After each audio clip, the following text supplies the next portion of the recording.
Hey, what's going on everybody? Commander Crane here, and we're back with another modern deck tech, and today we're going to be talking about Ultra Budget Grixis Midrange, a deck that I am very excited to talk about.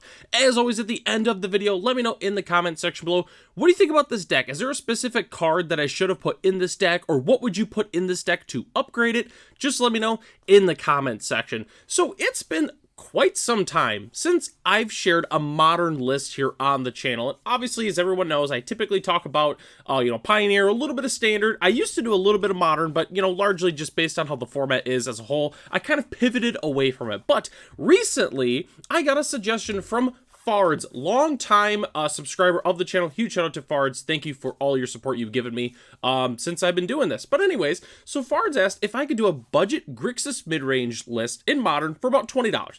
And I'm like, you know what? I can do that. Here's the only thing. So I do have to apologize to Fards. If you're watching this video, I couldn't get it to $20. It's really tricky to get a 3-color deck to $20, but still make it like halfway decent with some playable cards in it. So I want to say the deck, I'm forgetting off the top of my head all of a sudden, I want to say it's about 35-ish. So, I mean, it's kind of doubled, but it's still 35 bucks for this deck. But anyways, we'll talk about the budget lists and upgrades and stuff like that once we get a little further into this video.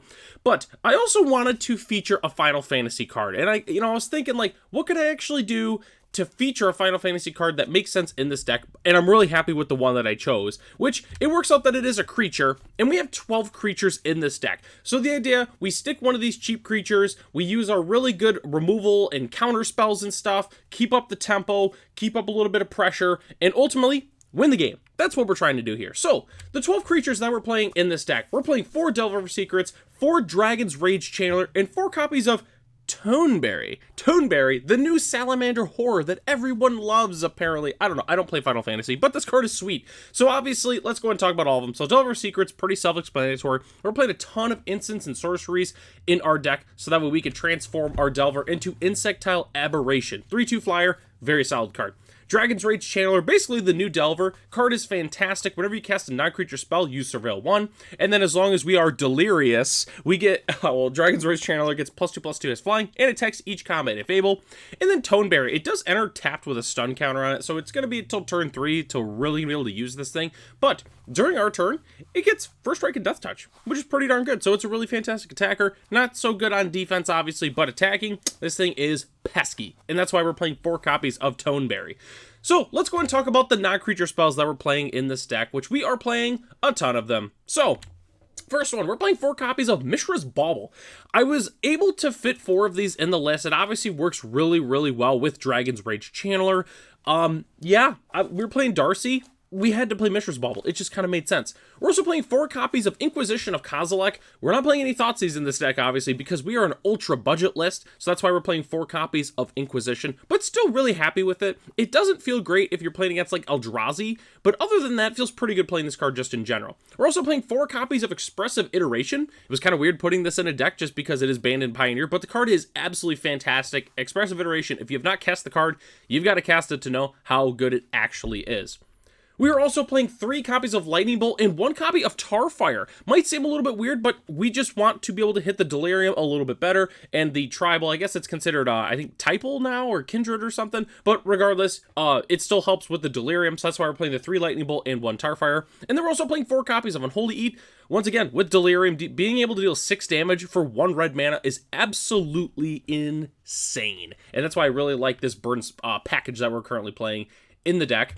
And then we're also playing 2 copies of Terminate, 4 counterspells, and 2 Drown in the Lock. Terminate, I wanted just a clean answer, just being able to kill any creature for 2 mana. That's why we're playing the Terminate. Counterspell, pretty self-explanatory. And then Drown in the Lock is just a really good, flexible card. Our opponent's playing all these fetches and stuff like that, things that fill up their graveyard. So Drown in the Lock, more often than not, is going to be really, really easy to turn on. And yeah, that's all the non-creatures in our deck. So let's go and hop into the lands. We're playing 20 lands. This is probably the sketchiest part of this deck, but I still do like the direction that we went in with the land base here. Okay, so obviously we want to play some fetch lands, but we can't play the actual fetch lands because they're a little too pricey. But I am playing 4 copies of Seething Landscape and 4 copies of Escape Tunnel as our main fetches. So obviously, with Seething Landscape, we can tap it for a colorless, which our deck really doesn't have like ways to make colorless or need colorless for the most part, so we're going to be cracking this more often than not. It's slightly better than an Evolving Wilds because sure, we can only grab the specific basic land of that type, but we can cycle this away, and we can, you know, tap for colorless in a pinch if we need to, which there is, I guess, a few things we can do with the colorless. But then Escape Tunnel also is just Evolving Wilds, but, you know, we can make a creature with power 2 or less can't be blocked this turn. So there's, you know, some weird situations with like Tone Barrier or something where we can make it unblockable. But we're also playing 4 copies of Crumbling Necropolis and 3 copies of Creeping Tar Pit. It's kind of weird how Crumbling Necropolis is like the same price as Creeping Tar Pit. It's a little bit weird, but I'm playing Crumbling Necropolis because it's a dual land, let's say, actually a tri-land, that makes all the colors we need. Sure, it comes into play tapped, but it does what we need it to do. And then Creeping Tar Pit is just a really good extra card that can help us end the game. You know, it's a 3/2 unblockable, which is just really, really good. You know, definitely a throwback from the past, at least for Creeping Tar Pit. And then rounding out our lands, we're playing 2 mountains, 2 islands, and 1 swamp as our fetchable lands, and as our spicy basic lands of the day. So initially, I was like, you know what? I really love Crumbling Necropolis. I really love the artwork on it. I'm going to find some basics from Shards of Alara that I can feature in this deck. I did not know that Mark Teaton, one of my favorite Magic artists, did 3, you know, actually, I think he did 1 for each color. I did not know that. And I saw them, and I'm like, wow. These are really, really, really sweet basics. Like, I never saw these before, and these are probably one of my favorites. Like, it's to the point where I might actually go on, like, online and buy, like, a handful of each of these. I mean, these are fantastic. The mountain, I would say, is probably my favorite. You got the skulls at the bottom there. But yeah, I mean, honestly, beautiful artwork. This is probably, like, I mean, in terms of spicy basic land of the day, this is probably one of the best ones I've ever done. And it's rare that I feature 3 different basic land types. But anyways, yeah, those are the spicy basics. Anyways, I'm rambling way too much about them. Let's go and hop into the sideboard. The sideboard's going to be relatively straightforward, but I love to mention this. If your sideboard looks a little bit different than mine, that's totally fine. This is just based off of what I think the sideboard should look like based on the overall metagame.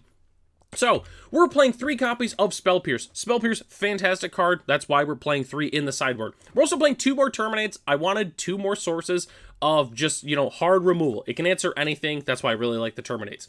We're playing 2 copies of Kolaghan's Command. There's a lot of pesky artifacts going around in the metagame, but I really like all the different modes of this card, being able to, you know, deal something to damage. We're able to, you know, return one of our cheaper creatures back to our hand. It's just a really, really good card. Big fan of Kolaghan's Command. We're also playing 3 copies of Duress. I love Duress. Duress is Duress. We're playing 3 copies of it. We're also playing 3 copies of Tormod's Crypt, which also works really, really well with Dragon's Rage Channeler, which is pretty sweet. And then we're playing 2 copies of Damping Sphere, just because it's really good against the Eldrazi decks, being able to shut down their temples and, what's the other one? Ugin's Labyrinth and stuff like that. It's just really, really good against them. So, huge fan of the sideboard in general. I was pretty happy with how it turned out considering our budget. So the next thing we got to talk about is the tips and strategy. There's 2 things that I have to go over with you if you're looking to play this deck. So the first thing is, Bauble is great with the fetches. So the idea with the Bauble and our fetches here is we can crack our Bauble, and then we can see what's on top. And if we don't like what's on top, we can activate our fetch lands to shuffle it away to try to draw something different. So do keep that in mind, you know, if you're relatively new to Modern or you never really realized that synergy before. That's something that's very, very cool and a very common theme just in Magic as a whole. I didn't also put this in the tips and strategy, but it's also draw a card at the beginning of the next turn's upkeep. So don't forget, when you pass the turn, or if you did it on your opponent's end step, you draw a card on your next turn. I've seen a lot of people, experienced Magic players, Modern players, miss this trigger. So do keep that in mind when you're looking to play this deck. The other thing I have to mention is Darcy must attack if it has Delirium. So if you're trying to set up maybe a bigger Darcy to be able to block in your next turn, make sure you go to your second main phase and then you do what you're going to do to make it have Delirium. Just keep that in mind when you're playing this deck. If it doesn't have Summoning Sickness, you have to attack with it, though. Just keep that in mind. It sucks if your opponent has, like, an Endurance in play. You just, feed it to the wolves. But keep that in mind with Dragon's Rage Channeler. It has to attack each combat if it has Delirium, if it can. So, do keep that in mind if you're looking to play this deck. But the last thing we have to go over is the upgrade options for this deck, which obviously the most obvious thing is the dual lands. Obviously, like the fetch lands are pretty much the cheapest that they've ever been from my understanding. Unfortunately, the ones that we need for this deck are some of the relatively pricier ones still. A lot of them are the cons ones. But just in general, if I mean, the fetches are pretty cheap. You don't even have to necessarily get fetches day one. I would recommend like the fast lands, for instance. Like if I was playing like maybe like $100 version of this, I would definitely get some fast lands. Some pain lands would also be pretty good.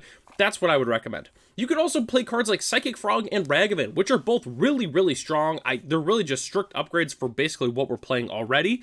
But yeah, this deck's just really, really fun. The current list is only $37, which is super cheap for a Pioneer deck. Other than like Darcy and Bauble, most of this deck is just dirt cheap. It's like each card's like a quarter-ish a piece. Overall, it's really cheap. So I did not build a non-budget version of this list just because it would look a lot different, but I do have a non-budget list in the description that I'm sharing that someone else has built, just so you can get kind of an idea if you're looking to play an upgraded version of this deck, which obviously there's a lot of upgrades you can make to this deck. But if you're looking to just play a budget list at your local FNM, or just, you know, like you're with a group of people that want to play some Modern, and you want to build this deck, you're going to have some fun doing it. Sure, there's going to be some limitations, especially with your dual lands, but just in general, you can play this deck and you're going to have a great time. And that that's what Magic's all about, having a great time. So if this is a deck that you're going to enjoy, I highly recommend building it. And let me know in the comment section below if you do end up building this deck, or if you have something similar. I definitely want to hear your thoughts and opinions in the comment section below. And, well, that takes us to the end of the video here. Thanks so much for watching. The deck lists are in the description below if you'd like to check them out for yourself. Huge shout out to our channel members, Ralph, Matt, Arcadius, Ray, Gary, Sir Ronoki, Michael D, our premium channel member, The Common Kolb, Jeremy P, and BG Stilts. If you're interested in being a channel member, it's only $1 US a month, and you gain access to the exclusive Commander Crane Discord, as well as other features here on the channel. So, I'm Commander Crane, thanks for watching this video, and I hope to catch you in the next one.